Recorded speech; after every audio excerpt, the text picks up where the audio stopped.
Hey guys, what is up? It is Bibs07 here again, and welcome to another RuneScape 3 vlog here today. In this video, I'm going to be talking about this week's update and patch notes, and pretty much the main focus of this update is again focusing around the thing that came out last week, which is the Hetz Oasis. So I'll go ahead and teleport there.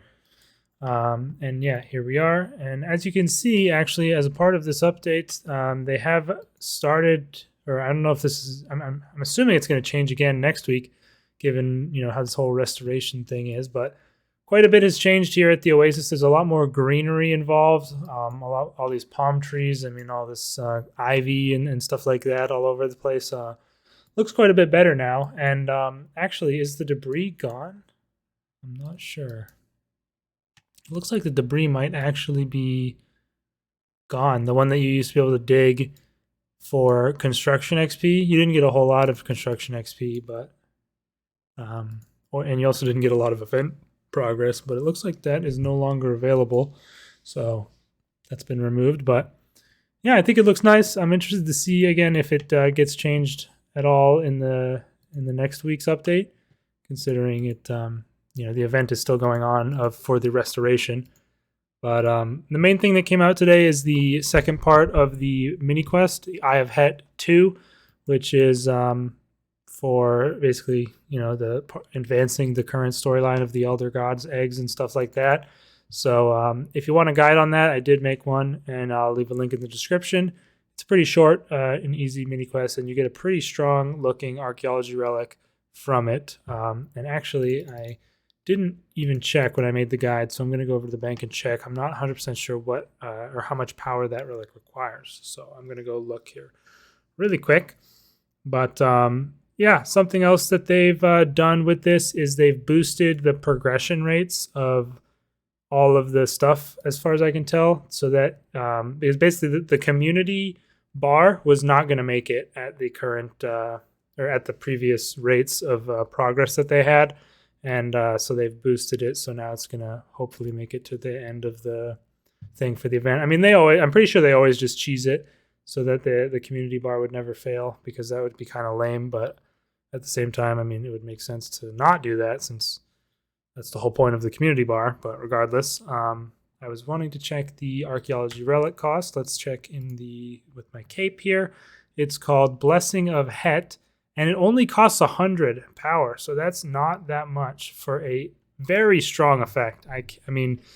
Obviously, if you're super good PVMer and have no issues ever, then you don't need to eat food, but 10% more life points is a whole lot. I discussed this already when I first reviewed the rewards for the Hetz Oasis, but just as a quick recap, Brews would heal you 1100 a dose, and the main thing that I thought about when I saw this was basically, like, we used to have rocktails as being the best food, aside from rocktail soups, obviously. But now we have sailfish, which are 100 more life points, right? So like the increase from an entire new tier of fish being released is at 100 life points. But with this relic, sailfish will now heal for 240 more life points. So that's like 2.5 higher tiers of fish for the amount of healing you're getting based on the scale between rocktails and sailfish. So it is a really strong effect, I would say. And if you look at the sailfish soup, that'll even heal 260 more. Yeah, 260 more life points. So it's honestly crazy. Like the maximum burst healing now would be like, oh man, you can blubber, brew, everything, all that. So let's see, 750 plus 75 plus 2600 for the soup, plus 260 for the 10%, plus 1300 for a super brew, plus 130 for the 10%. Maximum burst healing becomes 5,115, so basically half your health, which is crazy. So yeah, I would say it's pretty strong. I'm not sure if it's worth replacing anything. Obviously, you saw I have Divine Conversion, so I could easily replace Divine Conversion with that just for healing more. I don't know. It does seem really, really good to me based on the numbers, but yeah, pretty easy to get that as long as you've done City of Sentiston, which is a requirement for the first part of the mini quest. It's really not hard. There's no combat involved in either of them, so I would recommend going for it if you haven't done so. Other than that, they've just made a couple of patches to this area. mainly around the really super broken Scarab Catching, which is now basically fixed as far as I can tell. The main thing that is changed is now they are instance per player. So as you can see, there's a couple guys here catching scarabs, but they're not disappearing for me. They're all still there, so I can handle the crocodile and catch them myself. I still think it's really weird how the stacking mechanic works, but basically how it works, and I didn't understand this before when I made the video last week, but basically you click on one for your crocodile to catch, and in the time that it's catching that, you can click up to 3 more and catch those as well just instantly, and they just go poof.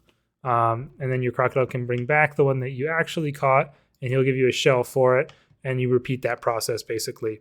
And the only reason really to do the stacking is to get more XP, but this is horrible XP, so I wouldn't ever really do it for XP. Or you get more scarabs more quickly stacking for your rewards. So you do want to do it just because the rewards make the scarab catching better as well. So if you're even going to be doing it at all, there's no reason not to do the stacking, especially now that it's instance. But overall, it's not very, I don't really like it all that much doing it personally. I'm just not a huge fan, but still, it's 100 times better now that it's not, public, I would say. But yeah, here's the upgrades basically. So you see, I have 23 scarabs caught, and you see how slow it is for him to catch one scarab. I mean, he has to go all the way over there and grab it. So if I waited for this, it would take forever. If I was going to try and go for those rewards, it would be actually an eternity. But see right there, I had 23, and I should have 27. Yeah, so it goes up by 4 each time instead of 1, as that would take an eternity to get 5K. But as you can see, increased catch rate is unlocked, double loot chance, flower saving, XP rate. And then this one, how many does it let you? It lets you stack up to 5 when you get this upgrade, so it'll be even faster after that. But yeah.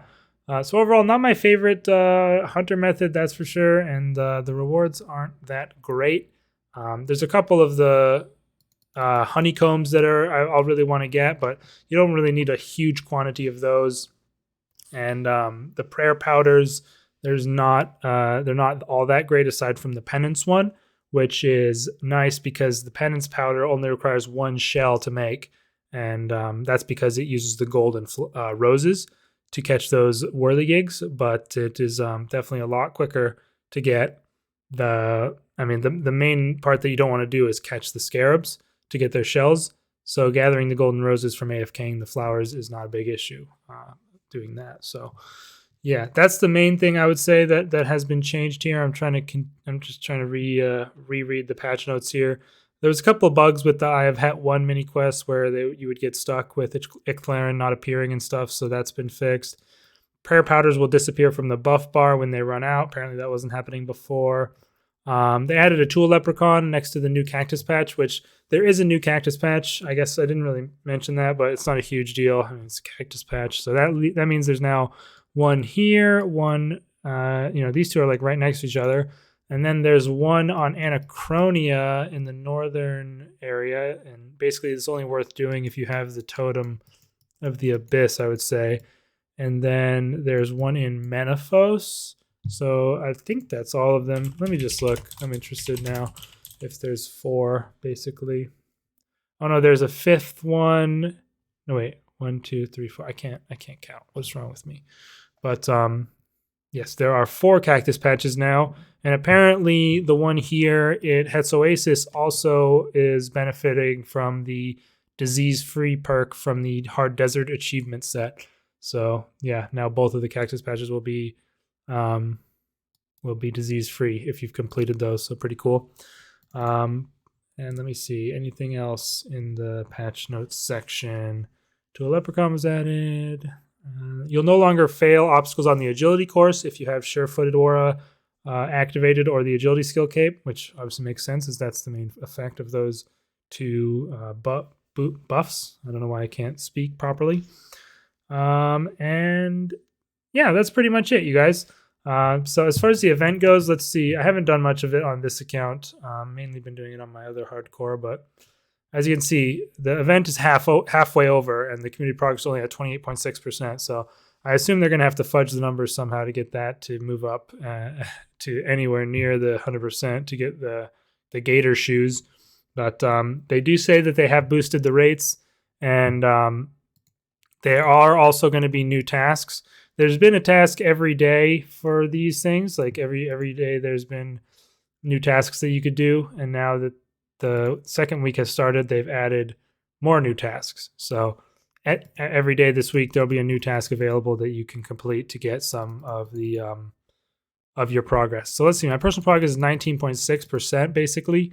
And before the update, before they boosted the rates, supposedly, you would get 5% of personal progress for doing one of these.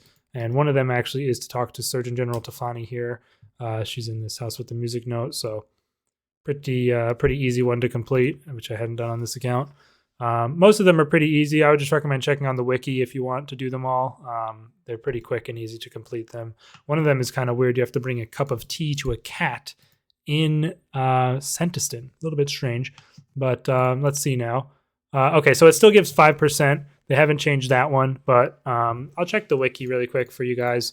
The main thing I was doing for my personal progress on my hardcore was doing the flowers, and it was 0.3% personal progress for each harvest of the flowers, which basically, those take a decent amount of time, but it's not too bad.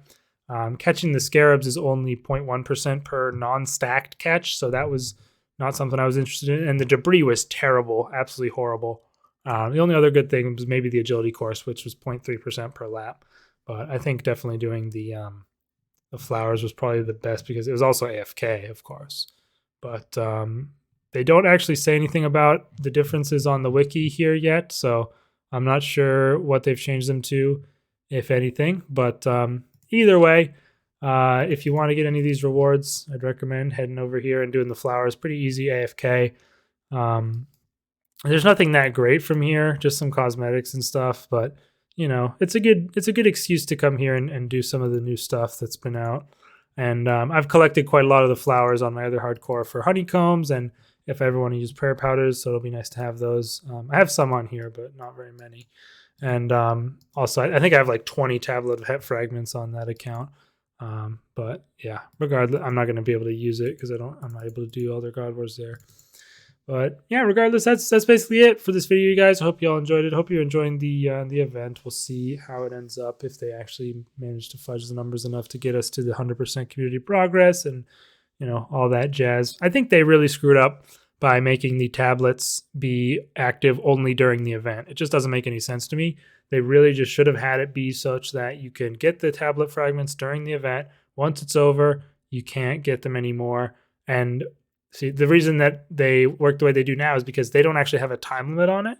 You can buy the tablet and you have it forever, or till the end of the event. They should have just put some sort of kill count or time limit on it, and then made it the way such that you can do the event, and then when the event is over, you can use the tablets later, like any other enhancer.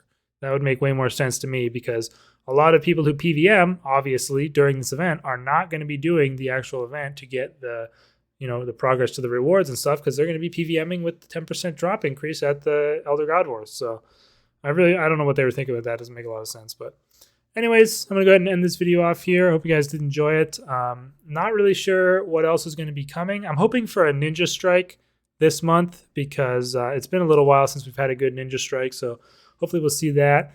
But as far as new content in the near future, I'm not too sure what we're looking forward to. So hopefully we'll get some more info pretty soon on what's coming next. Thank you guys for watching. Let me know your thoughts in the comments down below, and I'll see you in the next video. I'll probably have a backup hardcore progress pretty soon, followed by a progress on this account. So going to be having some of those coming your way fairly soon in the near future. So look forward to those, and peace out.